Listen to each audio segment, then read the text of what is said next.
It had been a very successful day so far. We had found serval, leopard, and cheetah on our cat quest, and a nice selection of other species. We still had lion to find, and we hadn't yet had lunch. Lots to do then. We had seen secretary bird already, but distant. Now we found a bird just a few feet away from the safari vans, and we could really admire the half crane and half hawk oddity as it wandered around the grassland. The name is said to come from the black quill-like feathers in the crest that were thought to resemble the pens that male Victorian secretaries would tuck behind their ears. Nothing to do with having long legs.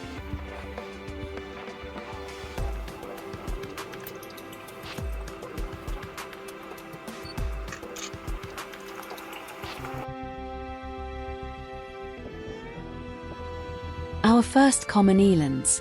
This is the world's second largest antelope, and we were to enjoy finding these placid grazers here in the Mara Triangle. Both males and females have horns.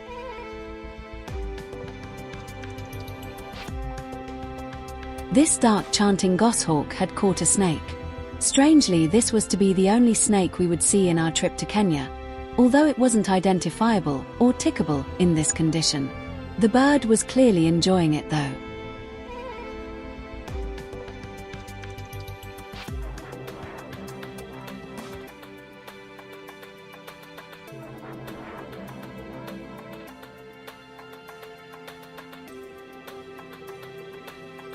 Common warthogs are the only member of the pig family that have adapted to grazing and living on the savanna. They get their name from the 4 growths on the face. These are fat reserves.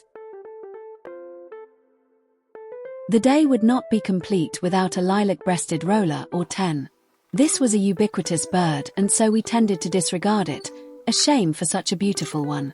It was good to get a nicely posed one for photos and video. Oh, and it is said to be the unofficial national bird of Kenya too.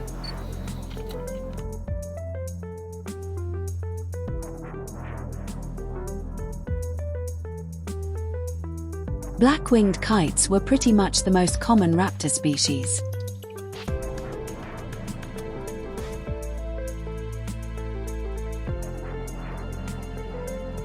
Now, this was different, a bustard species, the white-bellied bustard. This fairly small bustard has a very distinctive face pattern, white with black markings, in the male.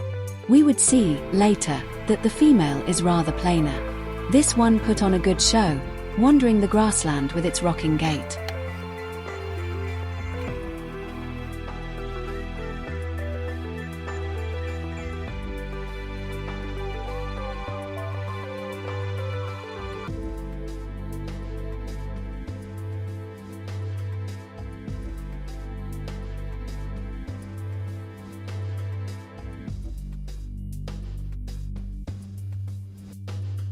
Ah, at last!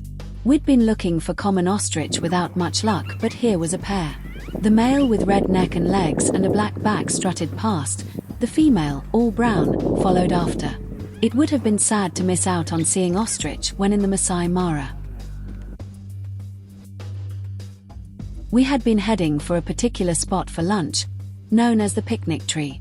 This is a single tree, standing alone in the vast plain. There is nowhere for predators or angry buffalo to hide, so it is considered safe for people to alight from vehicles. I guess that the guides checked out the tree for lounging leopards before they let us out. A herd of elephants were grazing in the distance, and Rupal's starlings stood ready to clean up any messes left behind.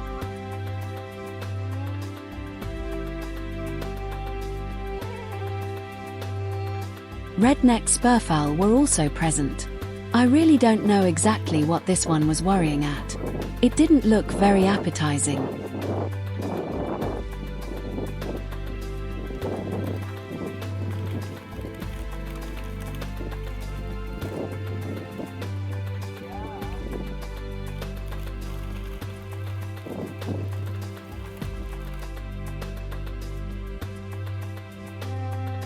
Grey kestrel is a very smart-looking falcon.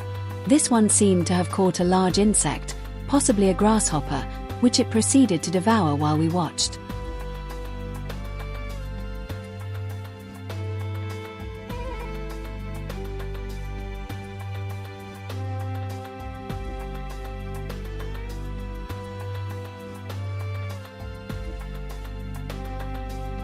We'd been looking for the last cat, African lion.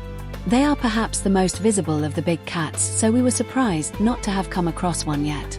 Now we were to remedy that. First we found a lone female, a bit of a surprise as we'd expected the females to be associated with a pride. Then we found another female, this time accompanied by 2 tiny cubs. The cubs were thought to be about a week old and were clearly still finding their feet. The mother was steadily making her way across the savannah, who knows where to, and the cubs were gamely trying to keep up. It was lovely to watch as Mum kept stopping to make sure that the youngsters were still with her. It seems that the female seen earlier was auntie to this little family and helped to find food.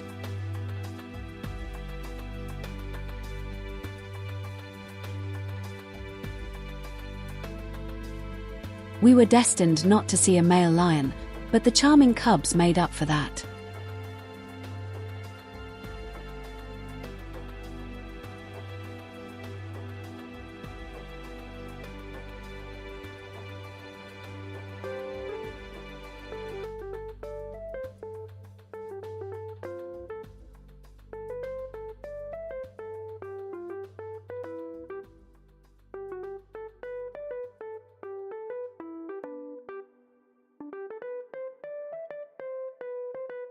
Tawny eagles in the tops of trees, sooty chats on exposed snags, there was something to see everywhere we looked.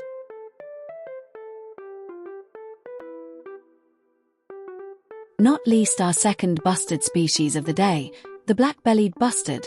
This one is male. Another bird that gave us excellent views and photo opportunities.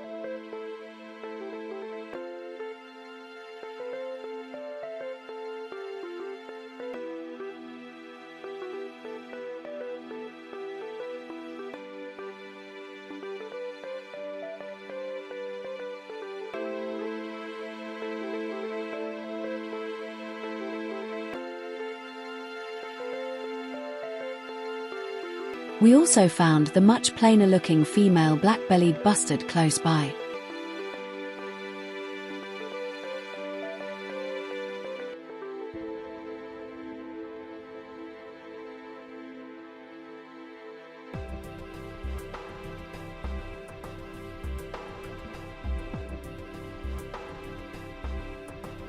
This African buffalo was playing host to a couple of bird species. Most obvious was the western cattle egret standing on its back, but there were also several wattled starlings using it as a perch, whereas the common eland seemed to specialize in yellow-billed arkspeckers. Eland is an Afrikaans word meaning moose or elk. Grant's gazelles are larger than their Thompson cousins, with less of a side stripe than the Thompsons and with a white patch on the rump that extends up over the tail. A couple of handsome black-chested snake eagles were found. As the name suggests, this species preys on venomous snakes, up to 80 centimeters long, but it will also take insects, reptiles, and small mammals. It hunts for prey from a high perch or by hovering over the ground and will parachute down to secure its meal. More warthogs and a small group of plain zebra. It was odd to think that animals that were new to us only yesterday were now a bit old hat. The same was not true of our next animal sighting, found hunkered down in the grass by our keen-eyed driver. A female steinbok.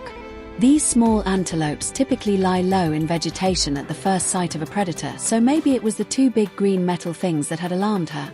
We let her be after just a couple of pictures. It was nice to come across a wintering spotted flycatcher. It had been many years since we had last seen one. A fly-past pallid harrier was equally welcome. It would be easy to think that we'd done for the day, but no. Rufous-naped lark, a very badly named species, and topee were just a brief interlude. It was only mid-afternoon and we had more to see before we would head to our next accommodation. Cat Day on the Mara was turning out to be epic. For more information, see our 3-volume travelogue in ebook and paperback formats from Amazon. If you enjoyed this video, please like and subscribe to our channel. Don't miss our other videos in the Kenyan Birding Safari series. If you like this content, don't miss our Australian Birding Adventure series. Books are on Amazon and videos on our channel.